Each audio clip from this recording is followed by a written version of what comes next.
Olá, boa noite. Começa agora Tema Quente, o programa da Rede TV com a discussão do momento. O Tema Quente perguntou no nosso site: o senador Demóstenes Torres deve ser cassado? O resultado dessa enquete você vai saber daqui a pouco. E para falar da CPI do Cachoeira e de uma nova proposta de Código Penal, estão aqui hoje com a gente o deputado federal Paulo Teixeira, que é vice-presidente da CPI do Cachoeira. O Paulo Teixeira é deputado do PT de São Paulo. Também está com a gente o deputado federal Carlos Sampaio, do PSDB de São Paulo, e que também é representante tucano na comissão. Boa noite para os dois, muito obrigado pela presença. Boa noite, Kennedy. Boa noite, Carlos. Nós já vamos começar falando hoje do depoimento do ex-chefe de gabinete do Agnello Queiroz, que negou influência da construtora Delta no governo do PT aqui no Distrito Federal. O repórter Eric Klein tem mais informações. Testemunhas ligadas ao governador do Distrito Federal, Agnello Queiroz, apresentaram habeas corpus para permanecer caladas. Mas mesmo com o direito de ficar em silêncio, Cláudio Monteiro, ex-chefe de gabinete de Agnello, se colocou à disposição para responder às perguntas dos parlamentares. Monteiro é suspeito de receber propina do esquema de Carlinhos Cachoeira. Durante o depoimento, ele negou ter ligação com o grupo do contraventor. Disse que já recebeu Cláudio Abreu, ex-diretor da Delta, e Dalberto Matias, o Dadá, apontado como araponga de Cachoeira em reunião de trabalho. Segundo ele, os dois se apresentavam como representantes da construtora Delta. Monteiro ofereceu à CPI os sigilos bancário, fiscal e telefônico dele. Hoje, o Ministério Público Federal questionou o Superior Tribunal de Justiça sobre a demora de alguns bancos para realizar a quebra dos sigilos bancários de investigados em operações de combate à corrupção, como a Monte Carlo. Eric Klein, de Brasília, para o Tema Quente. Queria começar com o deputado federal Carlos Sampaio, que hoje até fez um elogio ao Cláudio Monteiro lá na CPI. Eu pergunto para o senhor que essa CPI, de uma certa forma, ela se transformou numa guerra política entre o PSDB, o seu partido, e o PT do Paulo Teixeira. Pergunto, o senhor é um membro do PSDB, quando o senhor elogia um cidadão que é vinculado ao PT, teve um cargo importante, não é sinal de que a guerra política pode estar indo longe demais e, eventualmente, manchar reputações e até destruir a vida de pessoas inocentes, deputado Carlos Sampaio? Olha, eu confesso a você, querido, que eu tenho muita preocupação com relação a isso, ou seja, a postura da pessoa que está lá. Hoje eu elogiei o proceder do Cláudio Monteiro, não foi exatamente a pessoa dele, mas foi a conduta que ele teve. Foi a primeira testemunha que vai com habeas corpus, mas que se dispõe a falar, age com coerência, demonstra seriedade, não lê o seu testemunho e os dois pontos mais importantes, na minha opinião, ele não se valeu da CPI para acusar seus desafetos e também não se valeu da CPI para efetivamente induzir a erro os integrantes dessa comissão. Esse habeas corpus que ele tinha, só para ficar claro para o telespectador, dá a ele o direito de permanecer em silêncio na CPI. Como o deputado Carlos Sampaio falou, ele preferiu conversar com a CPI. Não é isso, exatamente. E esse proceder dele foi um proceder que a mim demonstrou a seriedade com que ele estava tratando a nossa comissão. Respondeu a todas as perguntas de forma satisfatória e eu achei que era meu papel enaltecer a postura dele, até para que os outros soubessem, outras testemunhas, o que se espera de um homem público que vai depor numa CPI. Foi a postura que nós vimos hoje. Em relação ao mérito das explicações que ele deu, o senhor ficou satisfeito? O senhor acha que o senhor é um representante do PSDB, o governador Marconi Perillo teve lá, nós vamos falar disso um pouquinho mais à frente. O senhor está satisfeito com as explicações do Cláudio Monteiro? De fato, dá para dizer que o Agnello Queiroz tem menos relação com o Carlos Cachoeira do que tem o governador Marconi Perillo do PSDB? Não, a gente não consegue saber a dimensão do envolvimento de A ou de B. Eu tenho para mim que nenhum dos dois governadores estão envolvidos com um esquema criminoso, que eles tentaram, digamos assim, a quadrilha tentou chegar ao governo de Goiás e ao governo do Distrito Federal, não tenho a menor dúvida. Mas hoje o Cláudio Monteiro, eu elogiei a postura dele e ele se colocou bem naquilo que é imputado a ele, ou seja, que ele teria recebido dinheiro de propina. No que tange a afirmação dele de que o Agnello não teria recebido dinheiro da Delta, nem envolvimento com a Delta, essa é uma outra questão que não foi o foco da investigação que ainda vai apurar da manhã de hoje. Deputado Paulo Teixeira, a primeira pergunta para o senhor sobre essa questão da guerra política e o risco de manchar a reputação e destruir até a vida de pessoas inocentes. Se o PT, com o PSDB, ao transformar isso numa guerra política, não pode, por exemplo, estar fazendo com pessoas ligadas ao PSDB o que pessoas ligadas ao PT também podem estar sujeitas a receber. Olha, Kennedy, de onde nós fomos buscar a orientação para essa CPI, para conduzir essa CPI? Nos inquéritos da Polícia Federal, o chamado Monte Carlo, Vegas e São Michel, que concluíram pela prisão do Cachoeira e de uma série de pessoas no entorno do Cachoeira.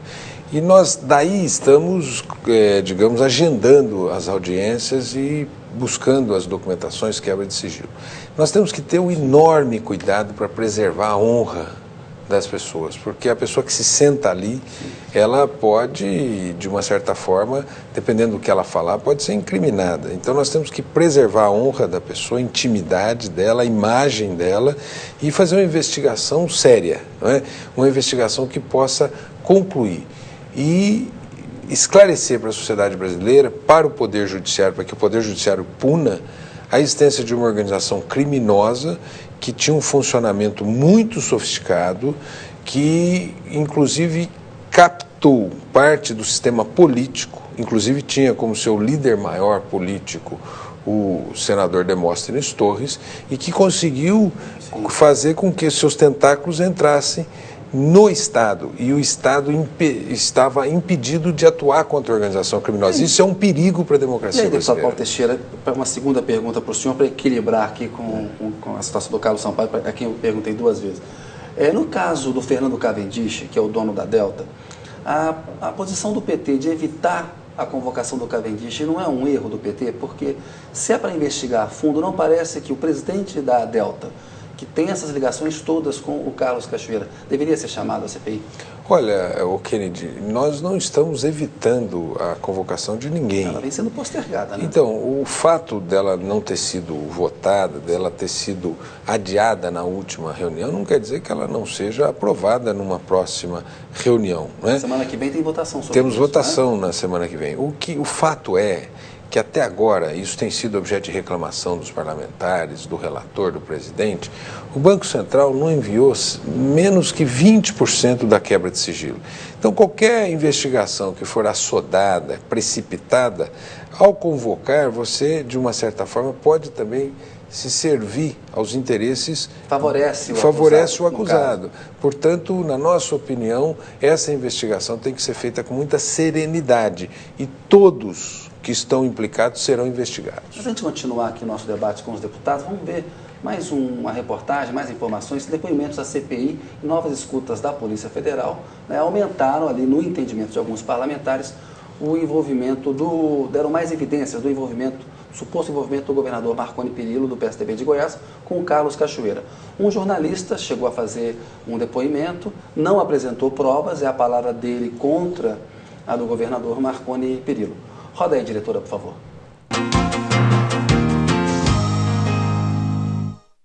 As declarações do jornalista Luiz Carlos Bordoni, contratado para trabalhar como locutor na campanha de Marconi Perillo em 2010, irritaram o PSDB. Presidente, eu não admito acusação de desqualificado. O bate-boca começou depois que Bordoni disse ter sido pago pelo trabalho com dinheiro de Caixa 2. Pelo meu trabalho limpo, fui pago com dinheiro sujo. Marconi Perillo nega as acusações. Depois do depoimento, o relator da CPI, o petista Odair Cunha, atacou o tucano. Temos aqui alguém que recebeu em Caixa 2 dinheiro da organização criminosa para pagar campanha eleitoral. É uma questão grave. Cunha já havia acusado Perillo de mentir na comissão sobre a venda da casa em que Carlinhos Cachoeira foi preso no começo do ano. Perillo nega ter vendido o imóvel à Cachoeira, mas gravações feitas pela Polícia Federal indicam que o contraventor já negociava a decoração da casa, enquanto o imóvel ainda pertencia oficialmente ao governador. Numa conversa com sua mulher, Cachoeira diz que seu nome não pode aparecer na documentação da casa. Eu mandei tirar meu documento, eu explico pessoalmente. Eu não quero meu nome não por causa dos depósitos que foram feitos, entendeu? Esta semana, a Comissão de Ética do Senado também aprovou, por unanimidade, a cassação do senador Demóstenes Torres. Cachoeira, com o devido respeito, é um verdadeiro anjo da guarda do senador da República. A votação no plenário do Senado foi marcada para o dia 11 de julho. São necessários pelo menos 41 votos para que Demóstenes Torres perca o mandato. Mas como a votação é secreta, sempre pode haver surpresas. Não vejo absolutamente nenhum problema se ele procurar cada senador para poder contar a sua história. Isso seria absolutamente normal. Deputado Carlos Sampaio, a gente viu aí a reportagem. O governador Marconi Perillo tem recebido a solidariedade do PSDB. Vocês têm dito, confiado no governador. A gente viu aquele áudio do Cachoeira em que ele fala, olha, eu não posso aparecer porque tem umas coisas dos cheques aí, que claramente indica que ele quer esconder a origem daqueles recursos, né? É aquela velha história da mulher de César, não basta ser honesta, tem que parecer honesta. No caso aí, o PSDB não está defendendo algo indefensável, deputado, porque o Marconi Perillo não está indo no mesmo caminho do Demóstenes. No começo nega uma proximidade, depois se descobre que ela é muito maior. A questão do telefonema, a liderança para cá, no dia do aniversário do Cachoeira, a questão da casa. Eu pergunto ao senhor, como integrante do PSDB, que tem defendido o Marconi, será que vocês não estão defendendo algo que já não é mais defensável? Não, veja bem. Todas as provas que existem até agora, que foram produzidas no inquérito de ambas as investigações e também trazidas para a CPI, não evidenciam o envolvimento do Marconi Perillo com a organização criminosa, nem com membros da organização criminosa. O senhor Carlos Cachoeira foi dito hoje para o Cláudio Abreu e foi dito ontem para o jornalista Luiz Bordoni, que, aliás, fez severas críticas ao governador Marconi, foi dito claramente, ele sempre fora visto lá como um empresário bem-sucedido. Tinha o antecedente dele, mas ele fora visto como um empresário.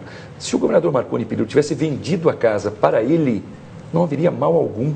Recebeu 3 cheques, depositou na sua conta e declarou a origem da casa. A origem da venda. O que efetivamente está acontecendo nessa CPI, e ontem fez com que eu dissesse, Kennedy, ao próprio vice-presidente que ele estava presidindo, não, ao contrário, foi uma fala minha para ele, até um desabafo, dizendo ali o seguinte, que eu me senti envergonhado de participar dessa CPI.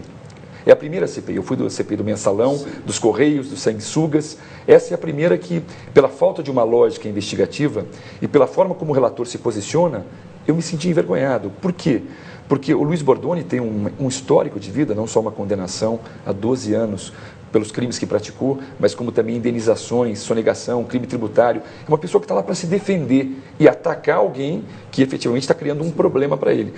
Não pode ouvir um testemunho daquele, sair o relator e dizer, bom, agora nós já temos provas contundentes de que o governador Marconi Perillo mentiu. Pois é, Paulo Teixeira. Esse proceder que eu acho que é equivocado.